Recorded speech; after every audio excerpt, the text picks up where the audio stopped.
Good morning, my magnificent ones. Sue Paulson here, your magnificence mentor. We're back with another episode of Heaven on Earth. Today, I wanted to talk a little bit about releasing regrets.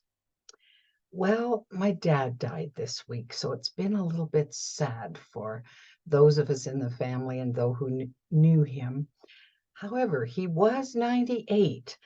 And he was struggling at the end of his life and suffering more than any of us ever wanted him to. So it's a blessing, and I'm grateful that he's gone to glory, as my granny used to say. Of course, we're sad because now us kids are orphans, and that's a little odd to be an orphan at our age and stages of life. However, here it is.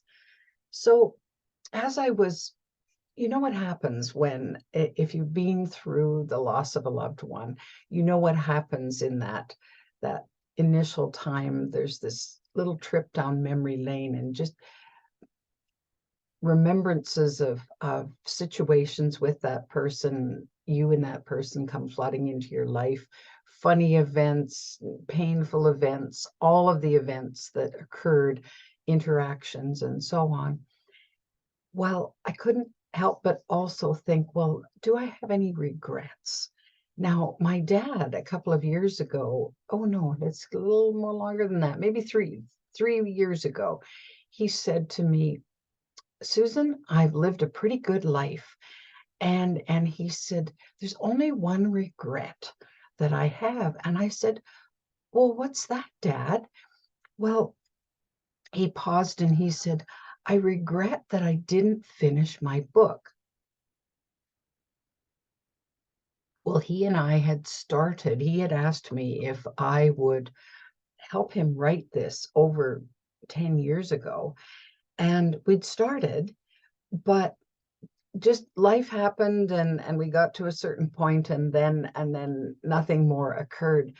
So when he's telling me about this, I'm going, well, that's interesting, because I still have all the files and all the notes.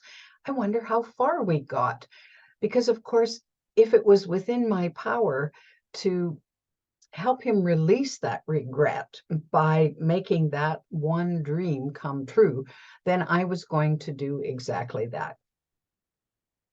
So I went back into my notes and discovered that with a little help from my brothers and my auntie, my dad's sister, I probably could fill in the gaps and finish this little memoir that he had started. It was meant to be about his business life. And he had a fascinating career. So it was fun to write. Well, I was able to achieve that for him, and a dear friend weighed in and helped me with the cover design, and up we put it on Amazon. Well, he was so tickled to get the copies of this book, and I could just feel the relief from him, like, now that was the one thing that I wanted to do that I didn't think was ever going to get done.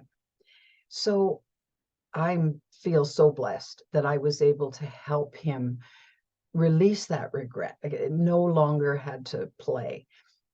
It's interesting, though, that I've heard other people say, "Oh, I have this particular regret, whatever it was, and I'll regret that to my dying day." And I'm going, okay, but if we're talking about living heaven on earth, regrets tend to weigh us down. It's not that we don't feel badly in the moment about things we did that we looked at afterwards and said, that wasn't a good idea, or things that we didn't do. We had this feeling that there was something to be done and we didn't do it. We didn't follow through. Things we said or didn't say, scenarios that played out, relationship challenges. There's lots of things in life to regret. Decisions we made that created financial disasters or caused job loss or whatever. Well, that's part of being human. We have all of that. And uh, the challenge that I find is if we carry all of those regrets, then the burden of it gets heavier and heavier and heavier, and it weighs us down. For what purpose? Like, what good purpose? It's over, it's done with. Obviously, if you can make amends in some way, then that's going to lighten your load. It'll release the regret.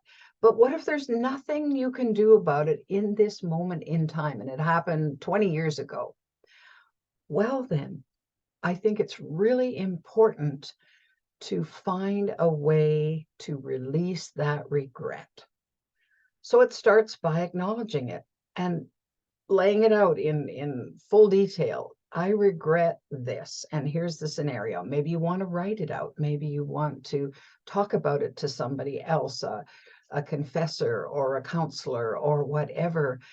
And because if you're still thinking about it, then it's a burden. It's pulling you down. Well, we need to lighten up. We want to lighten up. That's what we're here for, is to learn to lighten up. So the releasing of the burdens is going to be important, the regrets that we have. So first thing, acknowledge it. Okay, it is true. I do have this regret. I did this, or I didn't do this, or I said this, or I didn't say this, whatever the scenario was. And then it's to say, all right, is there, second step, is there anything I can do about this in this moment? Whether picking up the phone or writing a letter or somehow acknowledging if another person is involved or it's another situation and you happen to stumble across this situation again, and there's another opportunity to say you're sorry or ask for forgiveness or whatever, then see if there's something you can do about that. And if there is, great. If there isn't, though, and that's often the case, I think, that time passes by and we lose track, and maybe we're not in touch with that individual anymore, that situation, and it doesn't feel as if there's any way to resolve that. Well, if that's the case, then what you can do is go inside to resolve it. So this is a case of self-forgiveness that becomes so important, that we let ourselves off the hook. We decide that, and realize, understand that in that moment, whatever we did or didn't do, it was probably unconscious. Even if it felt like it was intent, we can let ourselves off the hook and say, well, that was where I was at in that moment, at that time. Can I forgive myself for that? Can I let myself off the hook and say, well, one thing it taught me was to never do that again. and, and so that's how we learn, right? Because sometimes we don't know until we do it. And then we go, oh no, that was not good. I didn't like the result of that. The consequence was harmful or hurtful or whatever. And that's not who I think I am, or that's not who I want to be. Well, we can express that regret to ourselves, and we can also forgive ourselves for that and say, well, I don't want to carry that anymore. And sometimes we make a vow to not do that again, or not go that direction, or to be better than we were before if that situation ever arose again, which is great. And that's what needs to happen, because it's all about growing, not only growing up, but growing out of some things that no longer serve. I think carrying regret is one of those, and holding it too tight doesn't serve us. It's better to surrender it and say, all right, and give yourself absolution, because that is going to make a huge difference in how you go. I'll give you an example in relation to my dad. When I was in my early 20s, I was traveling a work path that he did not understand, and quite honestly, he thought I was doing the wrong thing. I was teaching personal growth workshops, wasn't making a lot of money, but my needs weren't significant, and so I pared down my expenses so that I could do something that was really important to me, that I really, really loved, and still pay my bills and manage to get by.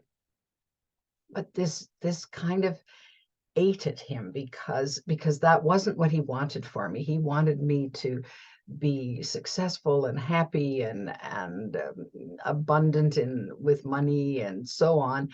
And that wasn't the road I chose at that time. So anytime he'd come into town, he lived several hours away, he'd meet up with me and he'd say, "Well, I hear by the grapevine that you're not doing so well." And I'm going, "Who's he talking to?" I never said anything to him. I didn't want him to know that I was struggling. And then of course he'd give me some money. Well, I resented that because there I was, fiercely independent and thinking, whoa, I know he doesn't approve of what I'm doing, and here he is giving me money, and that's not right, and so on. And so I bristled, and oh, bless me, I didn't understand that I wasn't a parent at that time. I was single and young, and I didn't understand that parents want to provide for their kids, especially dads. Dads have this inherent need to provide for their family. And if they see them suffering, struggling, making decisions that they don't agree with, for the most part, they want to help them out and say, "Hey, here's a few bucks to keep you going. I don't really agree with what you're doing, but that's how they show love," or that at least that's how my dad showed love to me. He didn't know how to show it any other way, and we didn't have a solid way of communicating in those days. He was kind of tongue-tied around me, and I was around him. So it was hard. So it took a few years before I realized, oh, that's the only way he knew how to show love. So in my heart, I just forgave him for not knowing how to parent me in a way that would have served me better. And I forgave myself too for not knowing that that's what that was all about, and for not knowing how to ask for what I needed. So it was a long process, and I carried that for a long, long time. So I voiced this to my younger brother here the other day, and I said, I do have a little regret still about not honoring my dad in his way of showing love, that I was so resistant and prickly about that whole thing. Well, I was young. I didn't know any better. So now I'm going to let myself off the hook fully and just release that so that it's not there as an issue anymore. When we come to planet Earth as humans, there's a lot we need to learn. Life is complex. It's tricky. And we don't there's no I didn't take communication 101 to learn how to get along with everybody well. It was trial and error. We experiment, we stumble, we fall, we pick ourselves up and do it again. So that's the way it goes in lots of cases. And then as we learn, as we pay attention to, oh, well, I experimented with that. That didn't work that well. Oh, how about if I tweak it this way? Then we get better and better at it. And of course, the closer we move to love and the farther away we get from fear, the easier it is to absorb how we really want to be in relation to who we really are, because we are love, just 100% love. It's just that we allow the fear to sneak in and sabotage us sometimes when we least expect it. Well, a loving way of being with yourself is to release any regrets about anything that you have, and do your best to replace it with the compassion and the self-love that's required, because that's another stepping stone to creating your brand of heaven on earth. So I'm going to encourage you to do that. And you know what? You're magnificent enough to do exactly that. Let me know how it goes in releasing regret. If you're enjoying this channel, I invite you to subscribe. There are at least 21 other Heaven on Earth videos, plus over 100 Tea with Sue on my Sue Paulson YouTube channel. You can also find my videos on my free app, The Magnificence Mentor, which is a free download from either Google Play or the Apple Store. Sign on as a free member and you'll get access to all the content that's on there. In the meantime, my magnificent ones, take the best care of you. We'll see you next time.